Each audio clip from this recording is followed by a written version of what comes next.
Hello everyone, नमस्कार। मेरा नाम अभिजीत यादव है और आज के वीडियो में हम अपना प्रीलिम्स पीवाईक्यू सॉल्व करने वाली सीरीज़ को कंटिन्यू करेंगे। पिछली बार हमने सीएसई 2020 का जो प्रीलिम्स था उसके पहले 10 सवाल सॉल्व किए थे। आज के वीडियो में है हम अगले 10 सवाल लेंगे एंड उन्हें डिस्कस करेंगे कि भाई कैसे आप इसे स्टैटिक से या करंट अफेयर्स के बेसिस पे या किस तरीके से एलिमिनेशन करके आप इन क्वेश्चंस को सॉल्व कर सकते हैं। तो मैं अपनी थॉट प्रोसेस भी यहाँ पे आपको बताऊंगा कि भाई मैंने जब एक पेपर दिया था तो सॉल्व करते हुए मेरे दिमाग में क्या चीज़ें चल रही थी एंड होपफुली आप लोगों को उससे थोड़ी बहुत मदद मिलेगी। If so please like share subscribe and हो सके तो भाई ट्विटर या इंस्टाग्राम पे भी जाके मतलब सपोर्ट दीजिएगा एंड लेट्स बिगिन। सो जो लोग मुझसे पहली बार मिल रहे हैं, ये मेरे बारे में कुछ जानकारी है। And again, why is it important कि हम पीवाई क्यों करें? तो सबसे पहली चीज़ कि भाई ये स्टैंडर्ड सेट करता है। स्टैंडर्ड कैसे सेट करता है कि भाई आप सीधा सीधा यूपीएससी लेवल के सवाल सॉल्व कर रहे हो। आपने कोई टेस्ट सीरीज़ नहीं करी, आपको ये नहीं सोचना कि भाई ये सवाल यूपीएससी लेवल के हैं या नहीं है, ये यूपीएससी के ही सवाल हैं। दूसरी चीज़, प्रैक्टिस मेक्स परफेक्ट। जितनी ज़्यादा आप प्रैक्टिस करोगे, जितनी बार आप नए नए सवालों को देखोगे तो आपको अपना दिमाग चलाने की आदत होगी। जब आपको अपना दिमाग चलाने की आदत बनेगी तो एमसीक्यू सॉल्व करने के आपको नए नए तरीके आएंगे, वो ऑब्वियसली आपको फ़ायदे में ही रखेगा। Finally, exam mindset. Exam mindset का मतलब क्या है कि भाई जब हम हल्के में लेते हैं चीज़ें कि भैया हर क्वेश्चन के बाद आंसर देखते हैं तो एकदम वो एग्ज़ाम वाला फील नहीं आती है कि भाई एग्ज़ाम में आपको 100 सवाल करने हैं back to back. There will be fear, there will be uncertainty and there will be doubt. क्यों? क्योंकि भाई जब प्रीलिम्स में बैठे हो तब तुक्का मारना ऑब्वियसली बात है, it takes guts, it takes courage. क्यों? क्योंकि हर गलत आंसर आपको नेगेटिव मार्किंग दे रहा है एंड अगर आपका प्रीलिम्स में स्कोर अच्छा नहीं रहा तो जाहिर सी बात है कि भाई एक और साल आपको इस जर्नी में लग सकता है। तो आपको एग्ज़ाम माइंडसेट की भी तैयारी करनी होती है। So with that let's begin with today's questions. तो पहला सवाल, again polity. Parliamentary system of government is one. तो अगर आपको पार्लियामेंट्री सिस्टम ऑफ गवर्नमेंट पता है एंड आपने लक्ष्मीकांत पढ़ी है या मतलब बेसिक अगर आपने मतलब न्यूज़ भी पढ़ी है तो भाई you know that India has a parliamentary system. अगर India is a parliamentary system तो उसके हिसाब से अगर हम ये चीज़ें देखें तो क्या क्या है? All political parties in the parliament are represented in the government. क्या ये सही है? बिल्कुल नहीं। क्यों? क्योंकि आप हर साल भी देख लो कि भाई सरकार में सिर्फ और सिर्फ रूलिंग कोalition की पार्टीज आती हैं, सारी पॉलिटिकल पार्टीज नहीं आती हैं, राइट? तो जैसे कि मैंने पिछली वीडियो में भी बताया था आपको कि जब भी ऐसे शब्द हों, ऑल, एवरी, ओनली, तो ध्यान से चलना है। तो पहला वाला ऑप्शन अपना गलत है। क्यों? क्योंकि यहाँ पे ऑल शब्द है।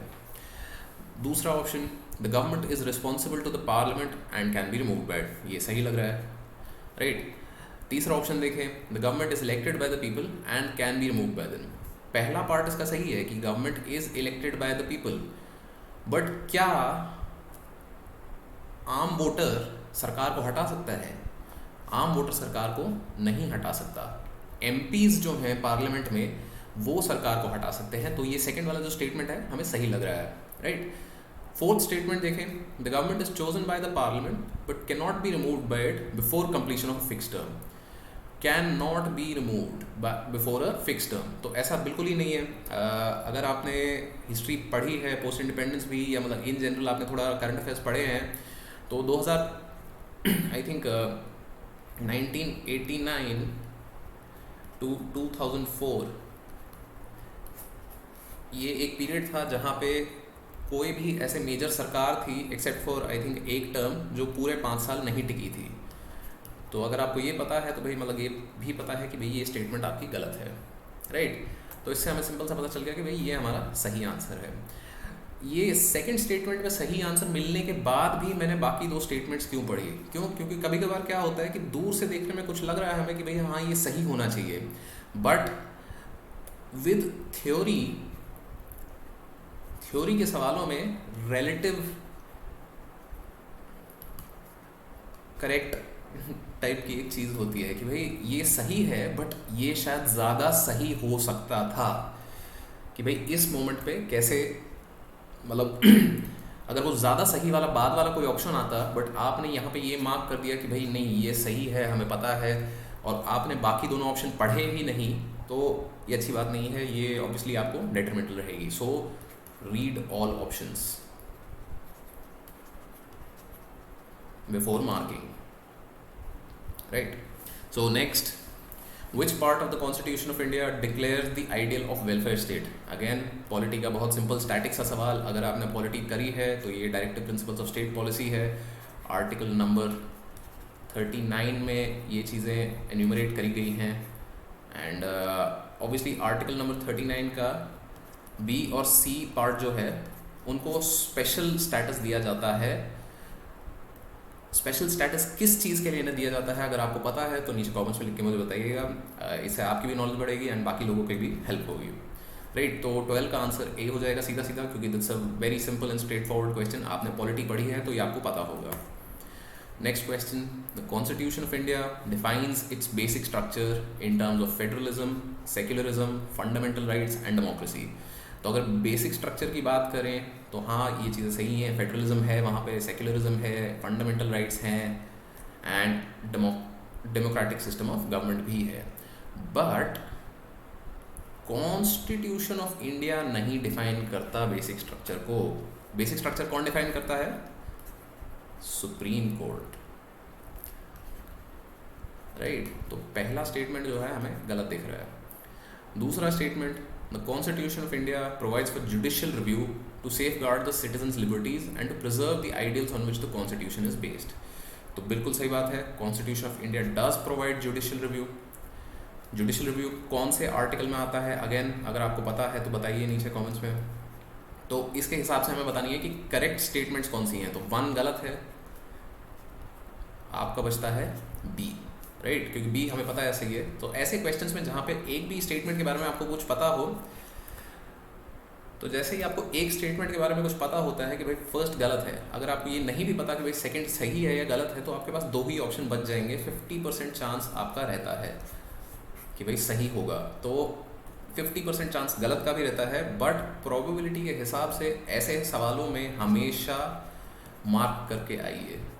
क्यों? क्योंकि अगर 10 सवालों में बात करें हम, तो 10 सवालों में अगर 50% प्रोबेबिलिटी आपकी सही है तो you will have 5 correct and 5 wrong. ये 10 सवाल लेट से ऐसे हैं जिनमें आपने 2 ऑप्शन एलिमिनेट कर दिए हैं. तो 5 करेक्ट के आपको +10 मार्क्स मिल जाएंगे, 5 इनकरेक्ट के आपको -3.33 मार्क्स हो जाएंगे. तो इन इफेक्ट आपको 6.67 मार्क्स इंक्रीज हो गए जहाँ पे आपको आंसर नहीं पता था. तो ये टाइप की चीज़ें आपको प्रीलिम्स में करनी होती हैं. राइट. सो अगला क्वेश्चन देखते हैं. ये अगेन थ्योरी वाला क्वेश्चन है. आपको अगर गांधी जी के आइडियल्स के बारे में पता है, उनके मतलब सोच विचार के बारे में पता है, एंड मार्क्सिस्ट सोच विचार के बारे में पता है, तो आप देखोगे कि भाई क्लास स्ट्रगल जो है ये मार्क्सिस्ट थॉट है, एबोलिशन ऑफ प्राइवेट प्रॉपर्टी ये मार्क्सिस्ट थॉट है, इकोनॉमिक डिटर्मिनिज्म मार्क्सिस्ट थॉट है, the final goal of a stateless society, this is common to both of them. अब स्टेटलेस सोसाइटी कैसी थी? मार्क्स का मानना था कि ये होगी communist society, and Gandhi ji का मानना था कि ये होगी ग्राम स्वराज बेस्ड सोसाइटी, कि भाई सेंट्रल गवर्नमेंट नहीं होगी, हर गांव अपने आप में एक गढ़ होगा जो अपने आप को संचालित कर सकता है. I think that's the word, कि अपने आप को रेगुलेट कर सकता है, अपने लिए रूल्स एंड रेगुलेशंस बना सकता है. So next question, in the context of India which one of the following is the characteristic appropriate for bureaucracy? Which one of the following is characteristic appropriate? तो मतलब अब ये relative वाला सवाल आ गया. राइट. इसमें कई ऑप्शंस आपको ऐसे लग सकते हैं, relative कई ऑप्शंस आपको सही लग सकते हैं, बट आपको बेस्ट फिट ढूंढना है.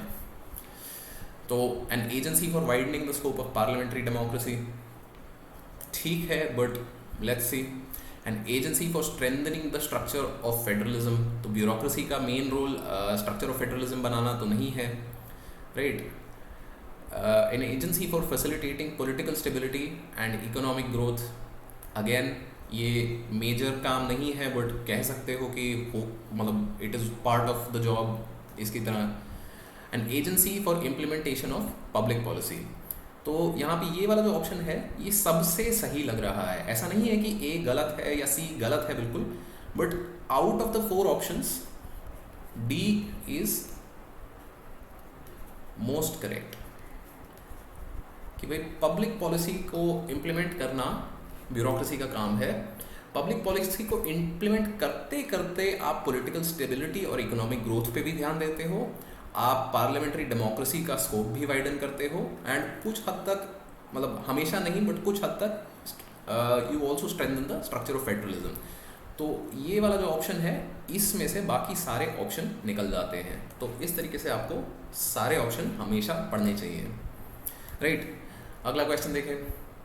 The preamble to the constitution of India is a part, again ये बहुत ही एक मेजर लैंडमार्क जजमेंट्स आई हुई हैं इस पर। आई थिंक केशव नंदा भारती वाली जो जजमेंट है उसमें भी प्रीएम्बल के बारे में कुछ कुछ बोला गया है। उसके बाद मिनर्वा मिल्स जो जजमेंट है, ये बहुत ही इंपॉर्टेंट जजमेंट्स हैं सुप्रीम कोर्ट की, जिनसे जब भी आप पॉलिटी पढ़ोगे तो इन जजमेंट्स को हमें कहीं ना कहीं मेंशन होगा।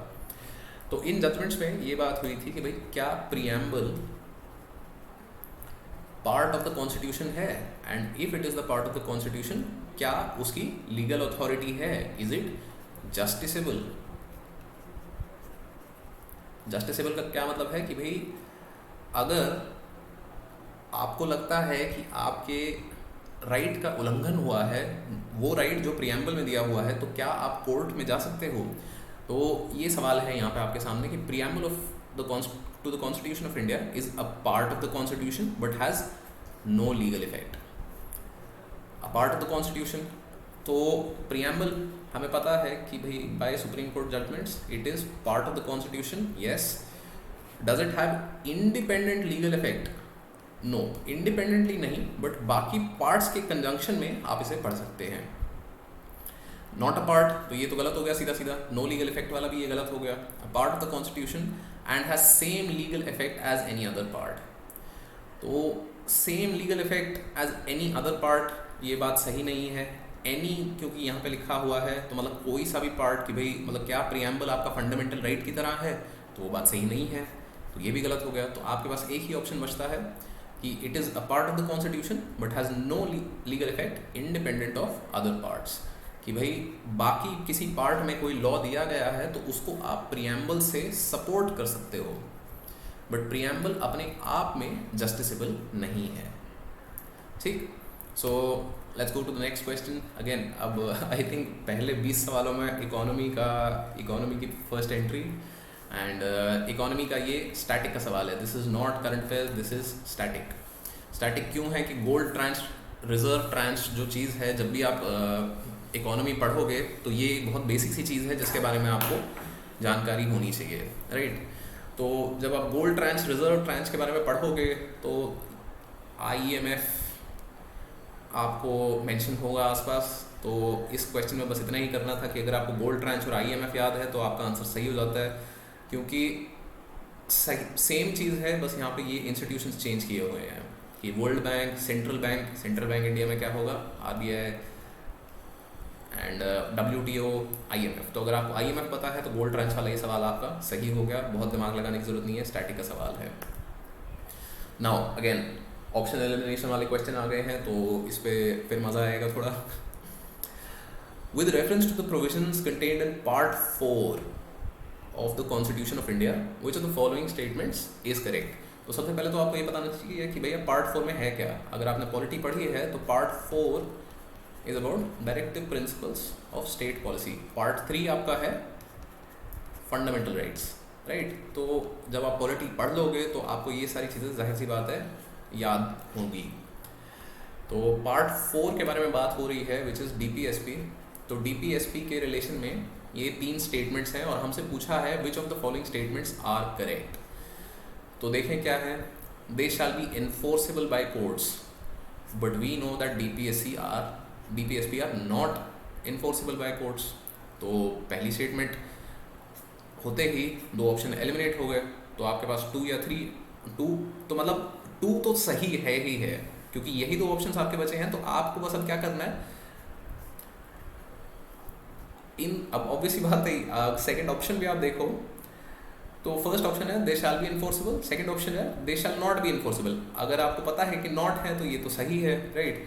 सो now we come to the third statement, ये है आपका गेम क्लिंचर कि अगर आपको इस स्टेटमेंट के बारे में पता है तो आपका सवाल सही है। The principle laid down in this part are to influence the making of laws by the state. तो ये बिल्कुल ही एक सही स्टेटमेंट है। अगर आपने पॉलिटी पढ़ी है तो जब डीपीएसपी का मेंशन होता है, so this is exactly what is talked about in terms of DPSP कि भाई these are principles that law makers should follow in order to make laws for the benefit of all people, all citizens in the country. तो 2 and 3 सही हो गया, answer यहाँ पे आपका D आ गया। तो अगेन इवन इफ अगर आपका आंसर यहाँ पे डी तक पहुँचने की आपको दिक्कत हो रही थी, तो बिकॉज हमें पता है कि फर्स्ट स्टेटमेंट गलत है, सेकंड स्टेटमेंट सही है, तो ये दो ऑप्शंस आपके पास रहते हैं। 50% चांस है, तो 50% चांस की जैसे हमने थोड़ी देर पहले अभी बात करी थी, you should take a shot. यहाँ पे आपको ये क्वेश्चन मार्क करके आना चाहिए।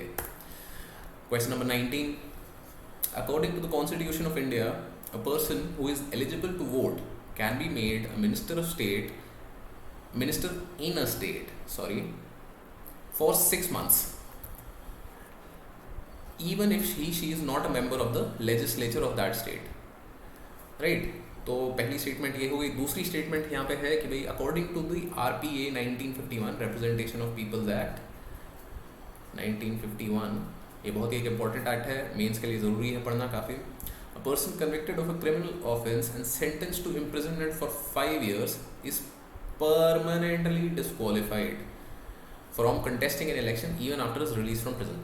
तो ये permanently disqualified वाली चीज़ तो गलत है, क्योंकि अगेन ये आपका मतलब स्ट्रॉन्ग टर्म आ गया कि ऑल, ओनली, परमानेंटली, ये जनरली स्टेटमेंट्स गलत होती हैं, हर बार नहीं, ध्यान से पढ़ना। इसलिए तो अगर आपने न्यूज़ पढ़ी हो या आपको पता हो तो I think Jayalalithaa was band for 6 years। तो एक जनरल टर्म होता है कि इतने टाइम के लिए आप बैंड हो।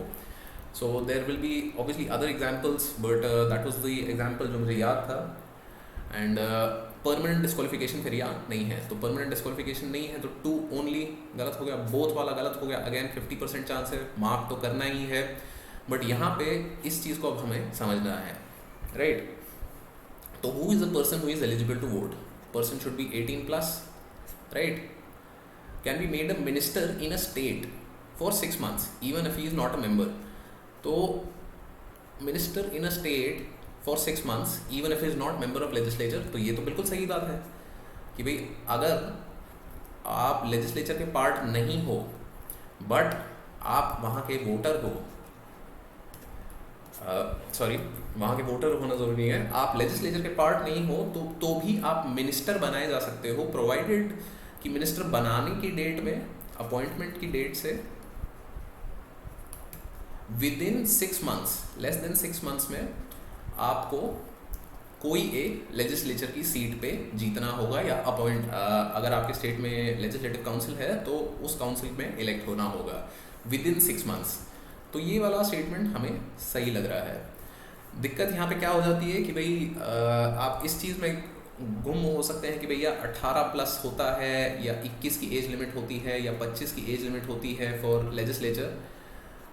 तो उसमें बहुत सिंपल सी चीज़, अब यहाँ पे ये देखो कि भाई इवन इफ ये वाली चीज़ है तो स्टेट लेजिस्लेचर में आई डोंट थिंक कि ऐसा कोई एज लिमिट है। पार्लियामेंट में there is a age limit कि भाई 25 से नीचे अगर आप हो तो आप you can not be member of parliament. अगर आप मेंबर ऑफ पार्लियामेंट ही नहीं हो सकते तो आप मिनिस्टर नहीं बन सकते, राइट। बट ये वाली चीज़ स्टेट के लिए शायद एप्लीकेबल हो सकती है। तो डाउटफुल केस में मैं मार्क करता हूँ यहाँ पे ए कि भाई ए सही है, ठीक लग रहा है, मतलब कुछ कन्फ्यूजन है, डाउट है, but will take a risk with a which is the correct answer as per the UPSC की। तो आज का फाइनल सवाल, the president of India can summon the session of the parliament at such place as he she thinks fit. तो ये obviously ये president की एक पावर है to summon the parliament. Can the president summon the parliament at any place that he she thinks fit? तो ये आपका यहाँ सवाल है। बाकी स्टेटमेंट्स देखते हैं। The constitution of India provides for 3 sessions of parliament in a year, but it is not mandatory to conduct all 3 sessions. तो जनरली आपने देखा हो तो देश में 3 सेशन होते हैं। तो 3 सेशन क्या होते हैं? एक तो आपका होता है winter session, then there is the budget, and then there is the monsoon session. तो 3 सेशंस जनरली पार्लियामेंट के होते हैं। बट क्या ये चीज़ कॉन्स्टिट्यूशन में लिखी गई है? ये चीज़ कॉन्स्टिट्यूशन में नहीं लिखी गई है। कॉन्स्टिट्यूशन में बस ये लिखा गया है कि पार्लियामेंट के 2 सेशन के बीच में 6 महीने से ज़्यादा का गैप नहीं होना चाहिए। 6 months gap, not more than 6 months gap. तो ये सेकंड स्टेटमेंट आपकी गलत हो गई। सेकंड स्टेटमेंट गलत होते ही ये आपके ऑप्शन 2 कट गए हैं। थर्ड स्टेटमेंट है there is no minimum number of days that the parliament is required to meet in a year.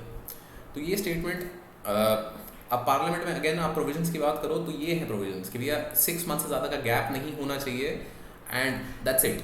There is no requirement for minimum number of days. तो ये स्टेटमेंट जो है ये सही हो गया है। मिनिमम नंबर ऑफ डेज़ का रिक्वायरमेंट नहीं है, बस आपको ये इंश्योर करना है कि साल में जब भी आप बैठ रहे हो तो उसमें 2 सिटिंग के बीच में 6 महीने से ज़्यादा का गैप नहीं होना चाहिए। तो statement 3 is correct, statement 2 is wrong. Statement 1 के बारे में हमें थोड़ा डाउट है, बट ऑप्शंस हमारे ये हैं। तो इसको किस तरीके से देख सकते हैं हम? इसको again generally the idea is कि जो पार्लियामेंट की बिल्डिंग है उस बिल्डिंग का सिर्फ सिंबॉलिक वैल्यू है, राइट। तो अगर नया पार्लियामेंट बनता है या किसी इमरजेंसी के कारण भी कैपिटल को शिफ्ट करना पड़ता है तो president can call parliament at any place that he or she thinks fit. Parliament building की ज़रूरत नहीं है। तो इस तरीके से ये स्टेटमेंट भी सही हो जाती है एंड आंसर आपका यहाँ सी हो जाता है, राइट। सो आई होप ये सॉल्यूशंस जो थे वो काफ़ी सिंपल एंड स्ट्रेट फॉरवर्ड थे। आप लोगों को समझ आया कि भैया किस तरीके से अटेम्प्ट करने हैं। एंड अगर आपके कोई डाउट्स रह जाते हैं, कोई प्रॉब्लम आपने फेस करी यहाँ पे, तो प्लीज़ नीचे कमेंट्स में या ट्विटर या इंस्टाग्राम पे आके मुझे बताइए। And like, share and subscribe this to this channel, to the video, and thank you all for watching.